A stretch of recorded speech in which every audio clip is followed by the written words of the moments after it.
Bonjour à tous et bienvenue sur RTI 1, bienvenue dans le 13h. Aux alentours de 3h du matin ce jeudi, un éboulement de terrain s'est produit à Mosikro, commune d'Atekoubé. Le bilan actuel fait état de 6 personnes ensevelies, dont 2 corps retrouvés. Le Premier ministre s'est tout de suite rendu sur place, accompagné de plusieurs membres du gouvernement pour s'imprégner de la situation.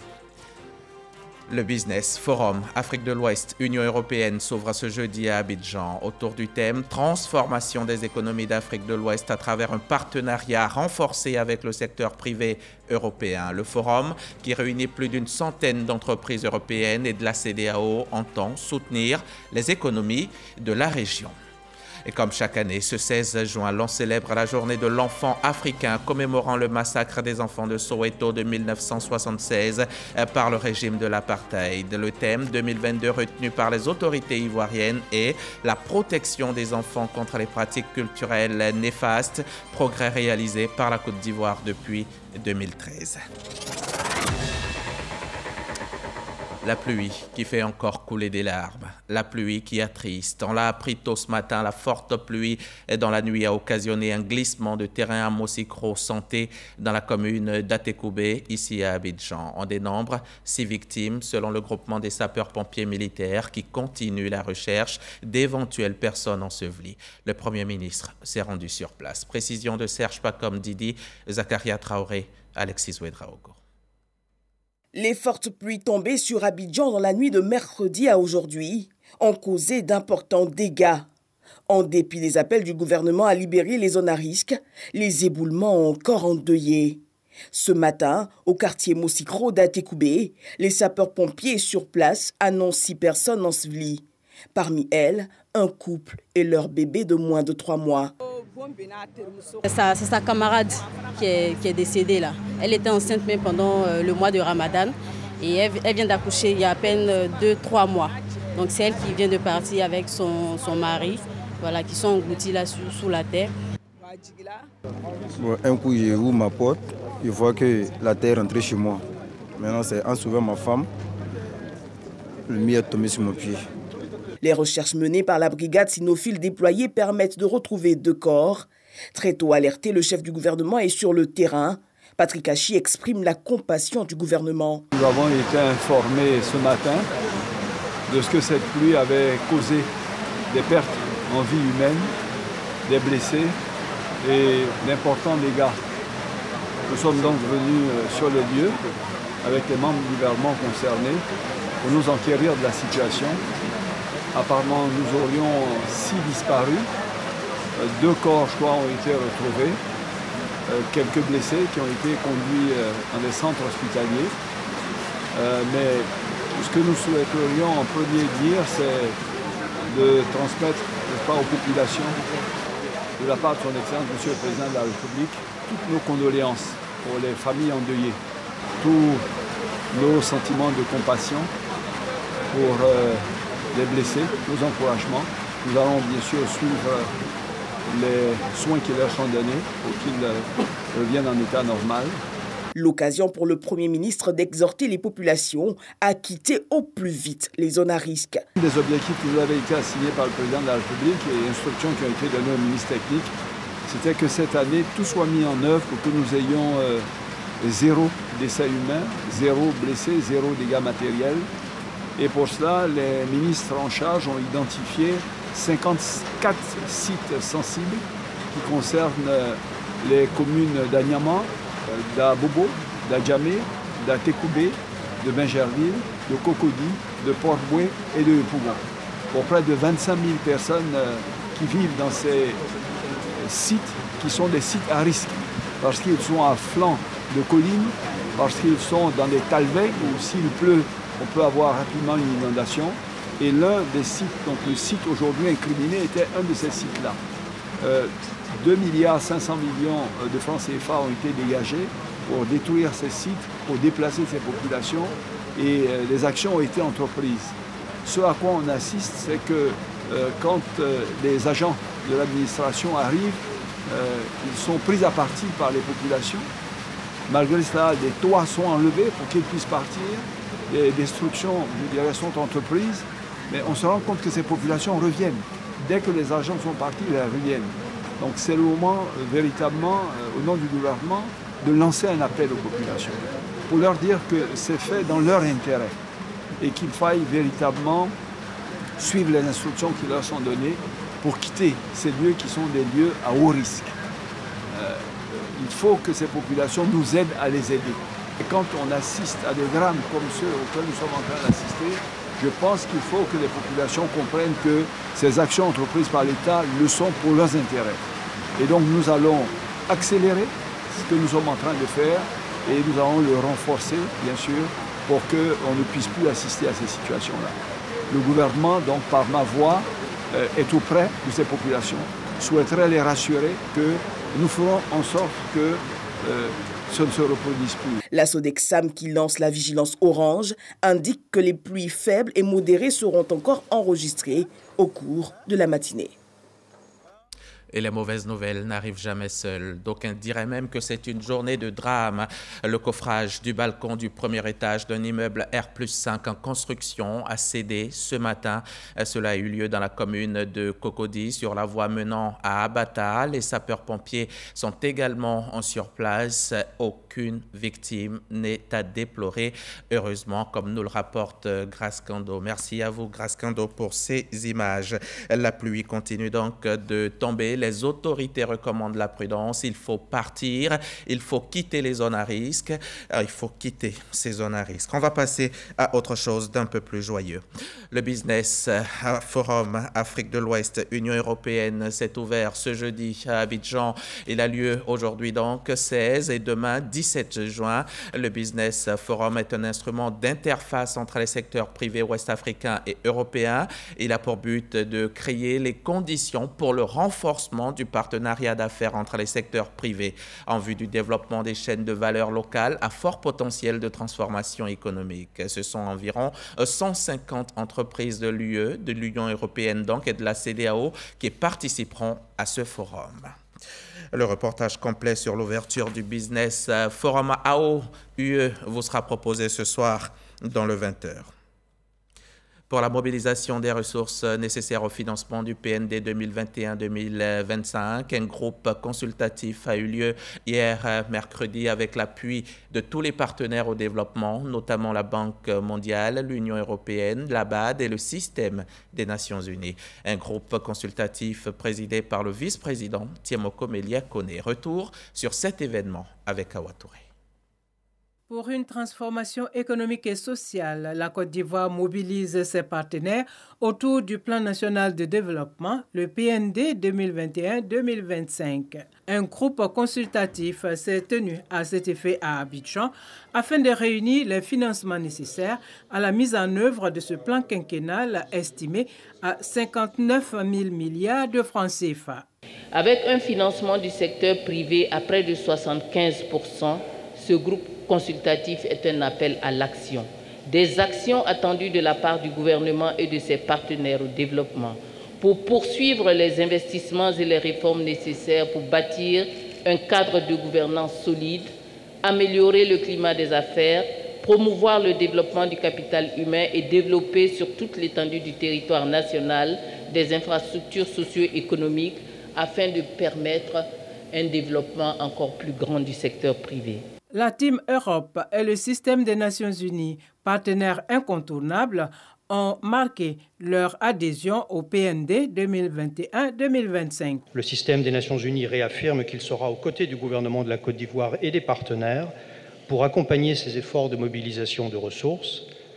Le système des Nations unies reste également déterminé à renforcer la coordination et la disponibilité de données actualisées pour soutenir les stratégies nationales cohérentes pour l'atteinte des objectifs de développement durable. Vous pouvez compter sur nous, financièrement, mais aussi sur un savoir-faire reconnu dans de nombreux domaines, et c'est là depuis bien plus que 60 ans.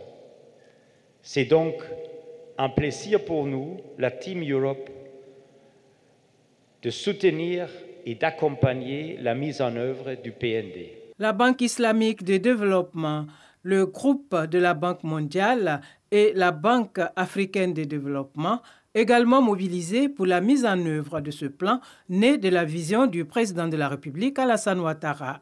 Je voudrais vous assurer que le groupe de la Banque africaine de développement appuie fermement vos ambitions et les plans d'action prioritaires que vous avez identifiés dans le cadre de ce plan national de développement 2021-2025 qui sont en parfaite cohérence avec les 5 autres priorités du groupe de la Banque africaine de développement. La Côte d'Ivoire aspire à être prospère et solidaire et aujourd'hui, je tiens à réitérer l'engagement du groupe de la Banque mondiale à soutenir cette vision qui est aussi la nôtre. Nous serons à vos côtés pour soutenir les politiques publiques et les investissements publics pour accompagner le secteur privé avec du conseil, du financement et nos garanties. Je voudrais réitérer le plein engagement du groupe de la BID à poursuivre son accompagnement dans la mise en œuvre du PND qui permettra à la Côte d'Ivoire, pays de paix et de stabilité, d'engranger davantage de prospérité et de résilience au profit de ces populations et de l'économie sous-régionale. Le vice-président de la République, Tchémoko Méliette Koné, représentant le chef de l'État, le président Alassane Ouattara, a salué la forte participation des partenaires au développement avant de présenter les grandes lignes du plan national de développement 2021-2025. La mise en œuvre du PND 2021-2025 prévoit des investissements socio-économiques d'un coût global de 59 000 milliards de francs CFA, environ 100 milliards de dollars US, dont 74% devront être portés sur le secteur privé.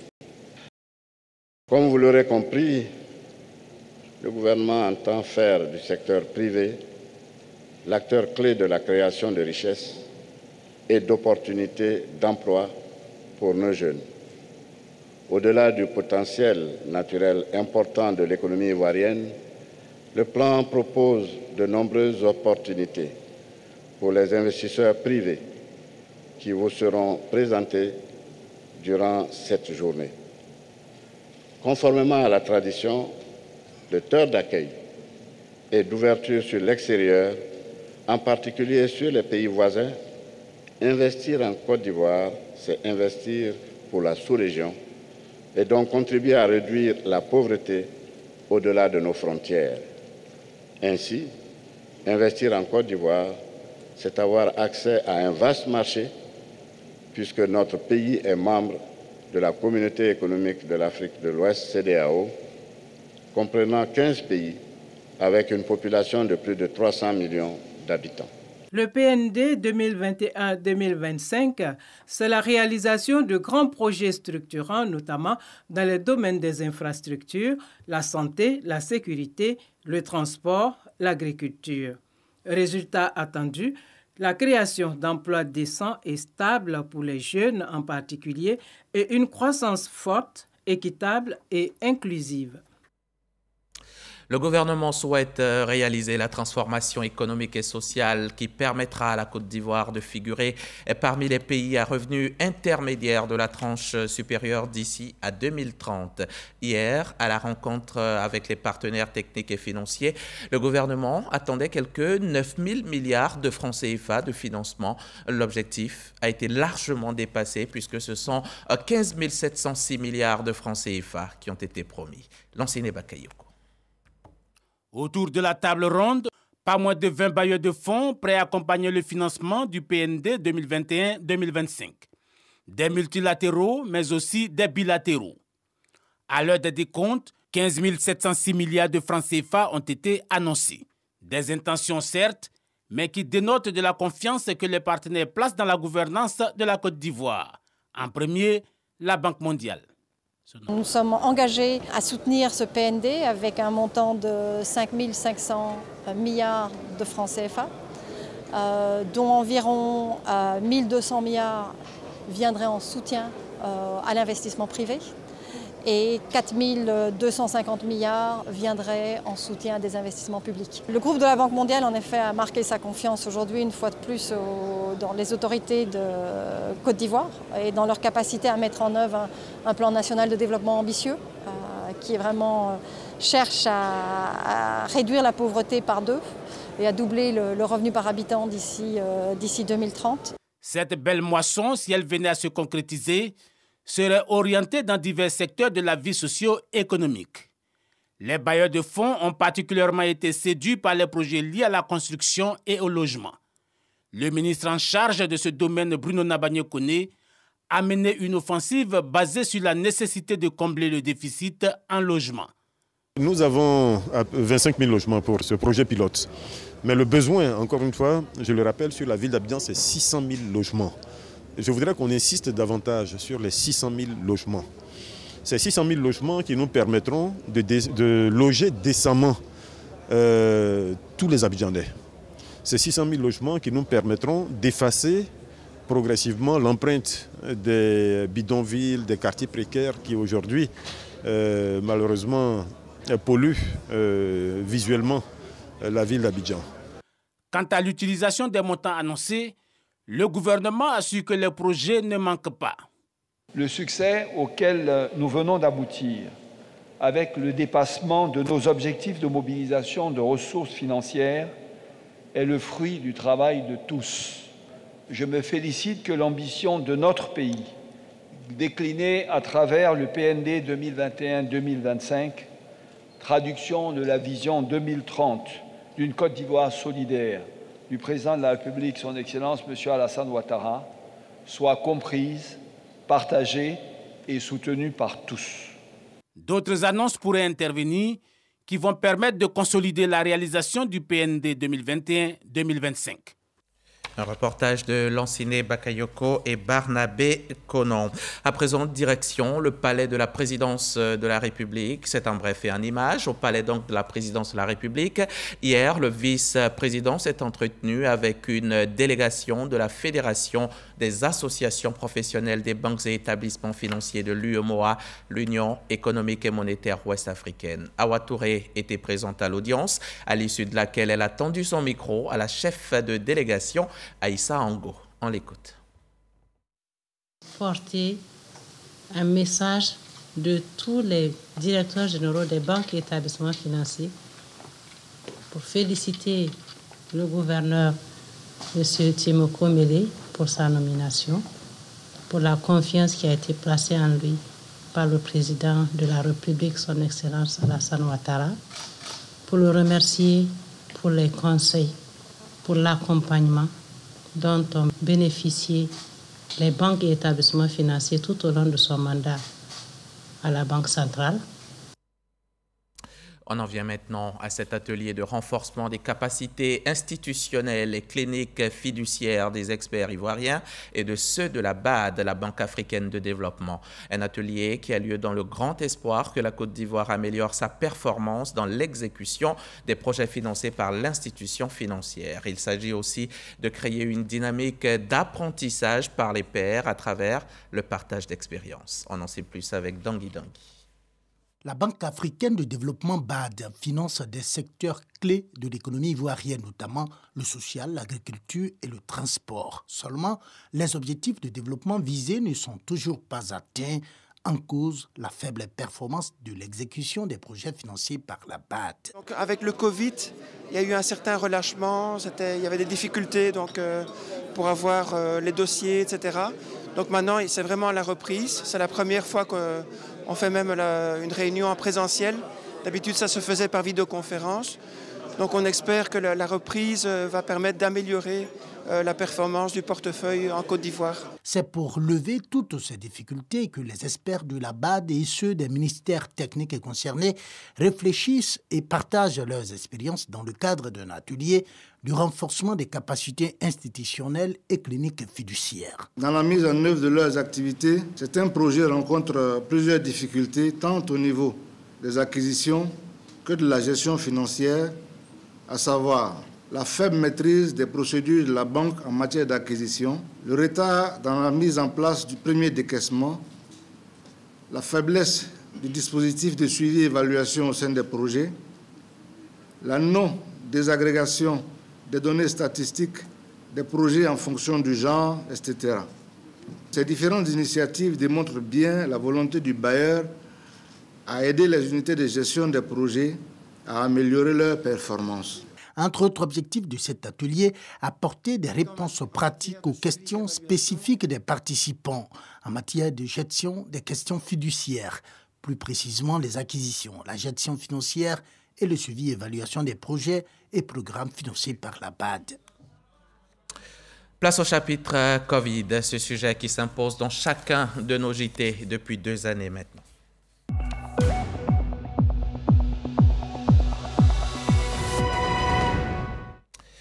Hier, le coronavirus a touché 38 nouvelles personnes en Côte d'Ivoire. Avec ces 38 nouveaux cas, le pays compte 82 580 malades de Covid depuis le début de la pandémie. On déplore également un décès après de nombreuses semaines où la maladie n'avait pas tué.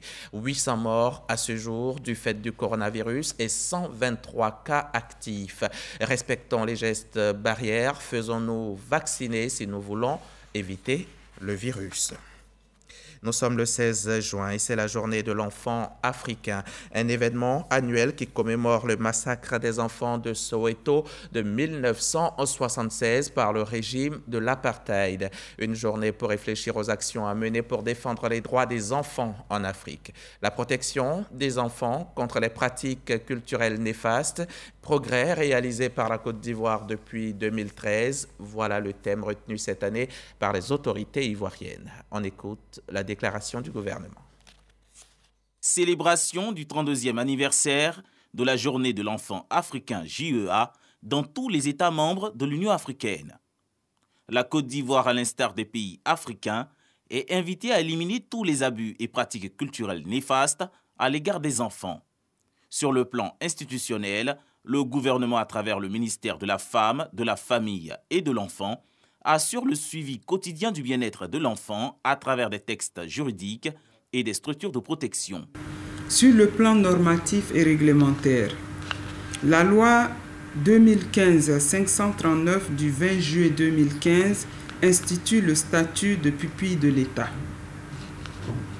La loi 2019-574 du 26 juin 2019 du nouveau code pénal ivoirien réprime les mutilations génitales féminines avec des sanctions d'emprisonnement allant jusqu'à 20 ans lorsque la victime est décédée. Sur le plan structurel, l'on peut citer entre autres la création des centres d'accueil de transit de réinsertion de Soubré, de Ferkessédougou, de Bouaké. À la faveur de cette journée, le ministère de tutelle exhorte les partenaires et la société civile à mettre en œuvre de façon conjointe la politique du gouvernement. Je voudrais exhorter chacune et chacun à s'engager davantage à œuvrer à la pleine mise en œuvre des différents engagements nationaux, régionaux et internationaux. Les festivités commémoratives de la journée de l'enfant africain se dérouleront du 16 au 26 juin 2022 sur toute l'étendue du territoire national. Pour cette année, le ministère de la Femme, de la Famille et de l'Enfant compte accroître la sensibilisation aux droits et à la protection des enfants. Les propos de la ministre Nassaneba Touré ont été recueillis par Jean-Marc Djadji et Sylvestre Kouakou. Cette journée de l'enfant africain, l'ONG Save the Children la célèbre également dans le cadre de la stratégie de la protection de l'enfant. Les membres de l'organisation non gouvernementale étaient hier face à la presse. Evelyne Yeboué et Didier Nguessan y étaient pour RTI 1. Leur reportage vous sera proposé probablement dans nos prochains journaux. On va maintenant pour l'Assemblée générale élective de l'APV, l'Association des professionnels du voyage de Côte d'Ivoire. Marie-Reine Koné vient de passer le témoin à Alain Kwasi. Alain Kwasi qui est donc élu pour les 3 prochaines années. Patricia Omouetia en était témoin. Les agences de voyage regroupées au sein de l'Agence des professionnels du voyage de Côte d'Ivoire se sont retrouvées pour définir les axes de la relance du secteur. Au cours de cette rencontre, de nouveaux responsables ont été portés à la tête de l'association. Un changement dans la continuité qui traduit le travail abattu par l'équipe sortante. Notre première année de travail a été de refondre complètement cette association qui était totalement en déliquescence. Nous l'avons reprise en main, nous lui avons donné un nouveau nom. Dans cet élan, le nouveau président a indiqué qu'il mettra un point d'honneur à relever le niveau de la formation et renforcer les capacités des agences de voyage. Aujourd'hui, à la sortie du Covid-19, nous avons un manque criard d'employés qualifiés dans notre domaine aujourd'hui. Et donc nous allons mettre l'accent sur la formation. Après la formation, c'est d'essayer de faire la promotion du tourisme intérieur. Ada Frédéric Kwasi, chef de cabinet représentant le ministre du Tourisme Siandou Fofana, s'est exprimé sur la bonne collaboration avec la fêtière. Les agences de voyage vendent notre destination Côte d'Ivoire, justement permettent l'entrée de ces touristes et l'accession à tout ce patrimoine touristique que nous offrons. Donc il était important d'être présent lors de cet événement. Donc il était important que nous venions appuyer cet événement. Selon la représentante du ministre du Tourisme entend donner un nouveau souffle au tourisme domestique et profiter de l'appartenance de l'Agence des professionnels du voyage de Côte d'Ivoire au réseau d'organisations professionnelles régionales et internationales. Patricia Omoetia et Sylvestre Nguesson. Sylvestre Nguesson, caméraman à la RTI. Les 2e et 3e prix nationaux d'excellence 2021 du sport ont été remis cette semaine par Paulin Claude Danhaut, le ministre des Sports. Témoin de cette cérémonie, Arsène Kwasi, RTI Sport. Classés respectivement 2e et 3e du prix d'excellence du meilleur athlète ivoirien 2021, Marcel Diombo et Cissé Cheikh Salah, représentés par son père, reçoivent leur prix des mains du ministre des Sports. 1,5 million de francs CFA pour la chaire Diombo Marcel et 1 million plus des trophées et des diplômes pour Cissé Cheikh Salah. C'est le fruit de leurs efforts durant l'année 2021 qui leur a valu la 2e et la 3e place des meilleurs sportifs à la cérémonie du prix national d'excellence. Et comme il fallait s'y attendre, la porte-parole des récipiendaires a exprimé sa gratitude aux autorités ivoiriennes. Je tenais à vous dire merci. Merci pour votre sollicitude. Vous qui ne ménagez aucun effort pour tous vos athlètes.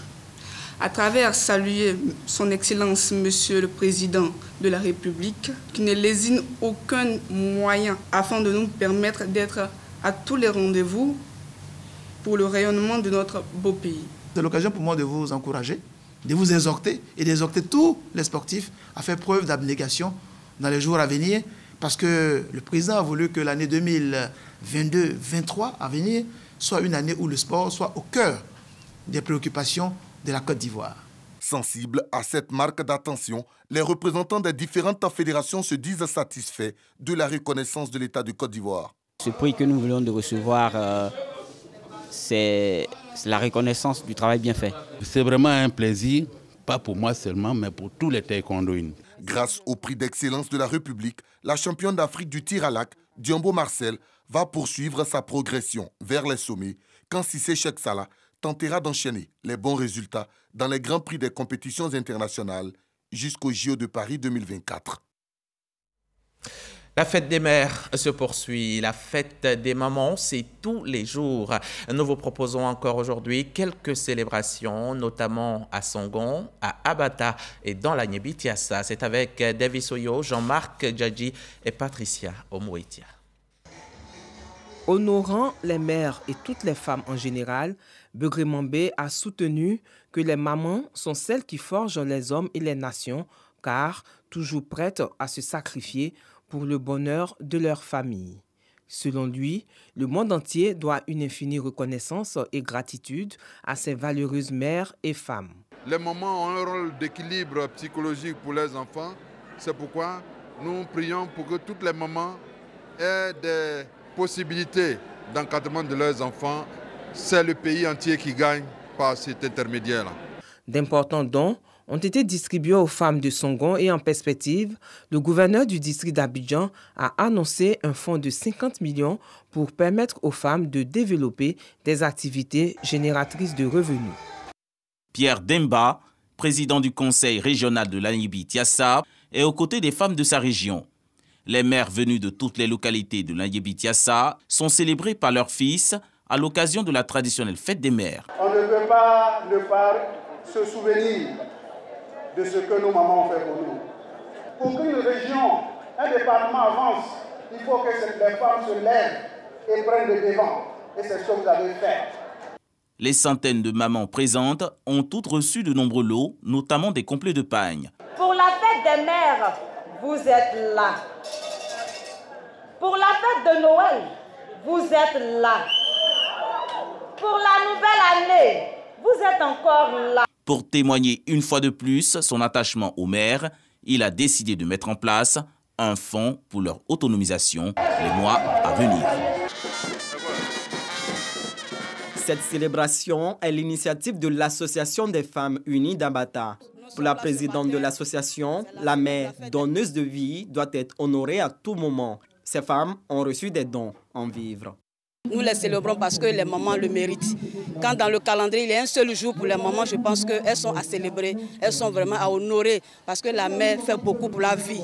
Dans une ambiance conviviale, le parrain de la cérémonie n'a pas boudé son plaisir de communier avec les mamans de ce quartier. Le parrain s'engage à œuvrer pour l'autonomisation des femmes. À ce rendez-vous de la fête des mères, les mamans du 3e âge étaient également présentes. Le parrain a fait des dons en numéraire en vue de permettre aux femmes de développer des activités génératrices de revenus. Bonne fête à toutes les mamans, bonne fête à toutes les mères, nous vous portons dans nos cœurs. Merci de suivre RTI 1, la chaîne qui rassemble toujours.